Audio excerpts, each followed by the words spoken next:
హరే రామ హరే రామ రామ రామ హరే హరే హరే కృష్ణ కృష్ణ కృష్ణ హరే హరే. హరే కృష్ణ అందరికీ. మీ అందరికీ గీతా జయంతి శుభాకాంక్షలు. గీతా జయంతి అంటే మనందరికీ తెలుసు, భగవద్గీత పుట్టినరోజు. భగవద్గీత ఎప్పుడు ఎలా పుట్టిందో మీకు తెలుసా?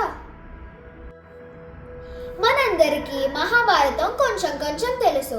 అందులో కురుక్షేత్ర యుద్ధం చాలా ప్రముఖ ఘట్టం. కురుక్షేత్ర యుద్ధం ఎవరి మధ్యలో జరిగింది? పాండవులకి కౌరవులకి. అసలు ఈ యుద్ధం మీకు ఎందుకు జరిగిందో తెలుసా? హస్తినాపుర సింహాసనం కోసం. ఈ యుద్ధం కురుక్షేత్రం అనే ఒక ప్రదేశంలో జరిగింది. ప్రస్తుతం ఇప్పుడు కురుక్షేత్రం భారతదేశంలోని హర్యానా అనే రాష్ట్రంలో ఉంది. ఈ యుద్ధం 18 రోజుల పాటు సాగింది.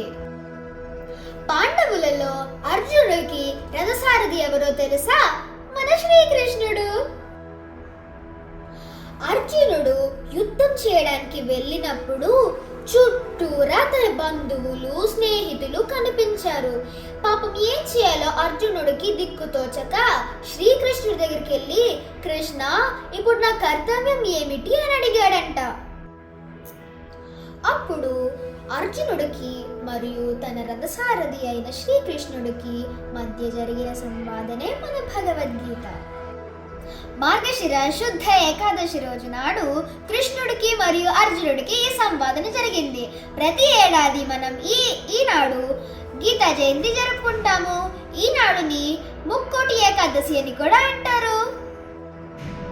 భగవద్గీతలో మొత్తంగా 18 అధ్యాయాలు ఉంటాయి. దాంట్లో 700 శ్లోకాలు ఉంటాయి. మరి మనం ఇప్పుడు రోజుకి కనీసం ఒక్క శ్లోక చొప్పున ధ్యానించడానికి ప్రయత్నిద్దాం.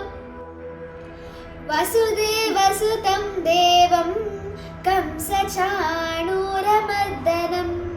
దేవకీ